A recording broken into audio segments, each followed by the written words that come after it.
আসসালামু আলাইকুম। আজকে আমরা দেখব brick out 1018 problem. Problem title bank note. প্রবলেমটা হচ্ছে in this problem you have to read an integer value. এই প্রবলেমে তোমাকে একটা ইন্টিজার ভ্যালু রিড করতে হবে and calculate the smallest possible number of bank note in which the value may be decompose. অর্থাৎ ওই যে নাম্বার তুমি ইনপুট নিয়েছো সেই ইনপুট নাম্বারকে তুমি ব্যাংক নোটে কনভার্ট করবা, অর্থাৎ ব্যাংক নোটে ভাঙাবা। দ্য পসিবল ব্যাংক নোট আর 100, 50, 20, 10, 5, 2, 1। অর্থাৎ তোমার কাছে 50 টাকা নোট আছে, 20 টাকা নোট আছে, সরি 50 টাকা নোট আছে, 100 টাকার নোট আছে, 20 টাকার, 5 টাকার, 2 টাকার, 1 টাকার। এই নোটগুলো দিয়ে তুমি কোনো একটা নাম্বারকে অথবা টাকাকে হচ্ছে ভাঙাবা।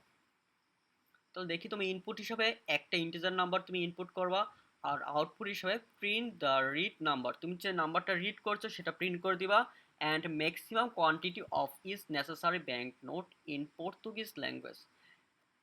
এবং প্রত্যেকটা ব্যাংক নোট ম্যাক্সিমাম কতগুলো করে হচ্ছে লাগবে সেটা তুমি হচ্ছে পর্তুগিজ ল্যাঙ্গুয়েজে প্রিন্ট করবা অ্যাজ দ্য গিভেন এক্সাম্পল, যেমনভাবে এক্সাম্পল দেওয়া হয়েছে। চলো আমরা এক্সাম্পল দেখি। ইনপুট স্যাম্পল, ইনপুট স্যাম্পল হিসেবে সুন্দর করে একটা ইন্টিজার নাম্বার দেওয়া হবে। তারপর আউটপুট স্যাম্পলের মধ্যে তোমাকে প্রথমে হচ্ছে ওই নাম্বারটা আউটপুট করে দিতে হবে। তারপরে এখানে তোমাকে এই নাম্বারটা অর্থাৎ এই টাকাকে তোমার নোটে কনভার্ট করতে হবে। ধরো 576 যদি তুমি বাংলা বাংতে চাও তাহলে তুমি কতগুলো তোমার নোট লাগবে এবং কোন কোন নোট তোমার লাগবে সেটা তোমাকে বলতে হবে। যেমন 576কে যদি আমি ভাঙি, আমার কাছে সবচেয়ে বড় নোট আছে 100 টাকা। তাহলে আমি এক কাজ করি, 576কে 100 দ্বারা ভাগ করি, তাহলে আমি পাবো আমার কত টাকা লাগবে। দেখো, 576কে যদি আমি 100 দ্বারা ভাগ করি তাহলে হচ্ছে আমার 5টা লাগবে, 5টা নোট লাগবে 100 টাকার, তাহলে কত হবে? 500 টাকা হবে। ওকে, আর থাকে আমার 76 টাকা। 76 টাকার জন্য আমরা যদি 50 টাকা দিয়ে ভাগ করি 76কে, তাহলে হচ্ছে 50 টাকা নোট লাগবে একটা, হাতে থাকবে আরও 26 টাকা। তাহলে 20 টাকার নোট নিব একটা, এবং 10 টাকার নোট কোনো লাগবে না, 5 টাকার নোট লাগবে একটা, তাহলে হচ্ছে 575 টাকা। তাহলে 2 টাকার নোট লাগবে না, আর একটা 1 টাকার নোট লাগবে। চলো এইটা কেমন করে করা পসিবল সেটা আমরা চলো দেখি একটু। যে এখানে একটু ক্যালকুলেট করি। আমার কাছে আছে 576 টাকা। তো প্রথম কাজ কি, আমরা এই 576কে আমাদের কাছে যে সবচেয়ে বড় নোট আছে তা দিয়ে ভাগ করব। এটাকে আমরা ফ্লোর ডিভিশন করব।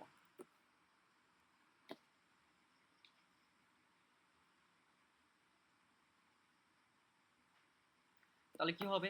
রেজাল্ট হবে 5। ওকে, আমার হাতে থাকতেছে কত সেটা বোঝার জন্য আমরা মডুলাস করব। 500কে মডুলাস করব কত দিয়ে? 100 দিয়ে। 100 দিয়ে মডুলাস করে থাকে কত?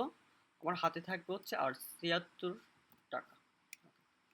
তাহলে প্রথম ফেজ শেষ। তাহলে আমার 100 টাকা নোট লাগছে 5টা। তাহলে এখন আমার কাছে হাতে টাকা আছে 76 টাকা, এটাকে ভাঙতে হবে। তাহলে 100-র পরবর্তী আমার নোট কত? 100-র পরবর্তী নোট আমার 50 টাকা। তাহলে এই 76কে আমি 50 দিয়ে ফ্লোর ডিভিশন করব। তাহলে উত্তর হবে 1।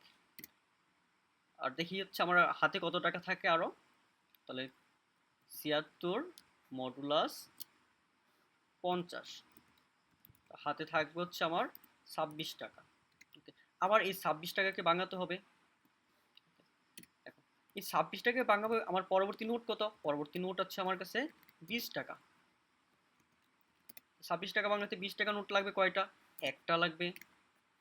আর এই 26 টাকার নোটকে যদি আমি একটা 20 টাকা দিয়ে ভাঙাই তাহলে আমার হাতে থাকবে কত টাকা? হাতে থাকবে হচ্ছে আমার 6 টাকা।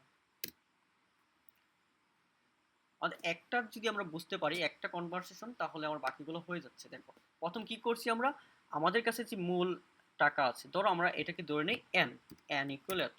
তাহলে কি হচ্ছে, এন কে আমাদের কাছে যে নোট আছে প্রথম বড় নোট সেটা দিয়ে ভাগ করলাম, আমাদের ফ্লোর ডিভিশন করলাম, যে রেজাল্টটা পাবো সেটাই হচ্ছে আমার কোয়ান্টিটি।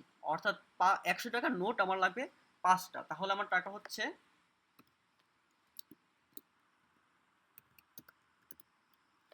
500 টাকা।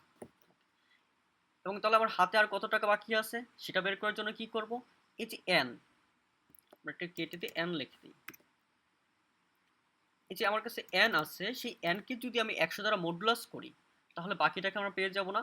ধরো আমার 576 টাকাকে যদি আমি n দ্বারা মডুলাস, সরি 100 দ্বারা মডুলাস করি তাহলে কি হচ্ছে, 100 দ্বারা মডুলাস করলে 100, 576 এর মধ্যে 100 কতবার যাবে, 5 বার যাবে, আর আমার বাকি থাকবে, অর্থাৎ ভাগশেষ থাকবে 76 টাকা।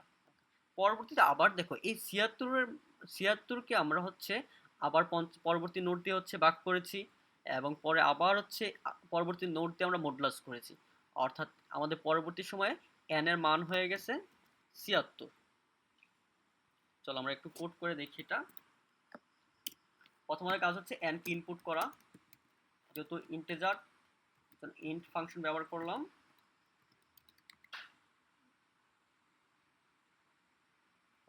তারপর আমাদের প্রিন্ট করে দিতে হবে n কে। এখন আমরা আমাদের পসিবল নোটগুলোকে একটা লিস্টের মধ্যে রাখি। নোটস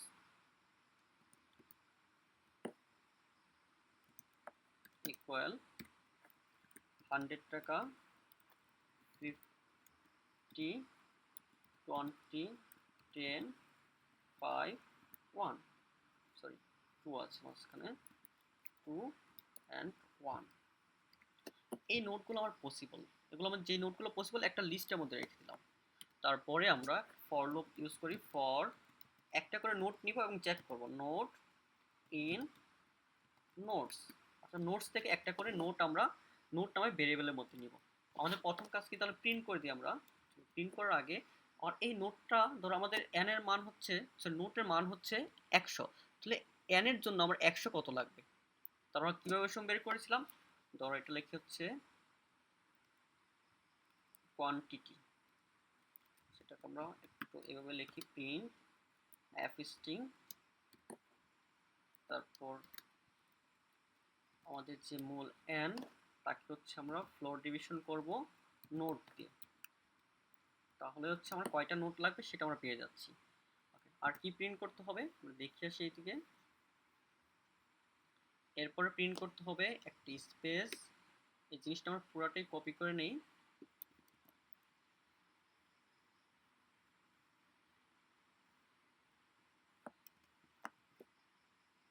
নোটস এগুলো সবই স্ট্রিং, আবার 100 হচ্ছে আমার ভেরিয়েবল। 100টা কি, 100টা হচ্ছে আমার নোট, তাহলে এটাকে আমরা হচ্ছে ভেরিয়েবলটাকে কল করি এখানে।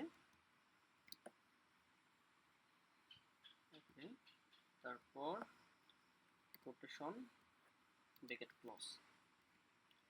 তাহলে এখানে কি হচ্ছে, আমার যতগুলো নোট লাগবে সেটাকে আমি হচ্ছে প্রিন্ট করলাম।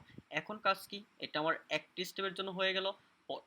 পরের স্টেপে আমার তো এখন আর n থাকবে না, nটাকে আমার মডুলাস হয়ে যাবে। n মডুলাস কাকে দিয়ে মডুলাস করব, আমার নোট দিয়ে মডুলাস করব। ওকে, আমাদের কোড হয়ে গেছে, আমরা দেখি সাবমিট করে কি হয়।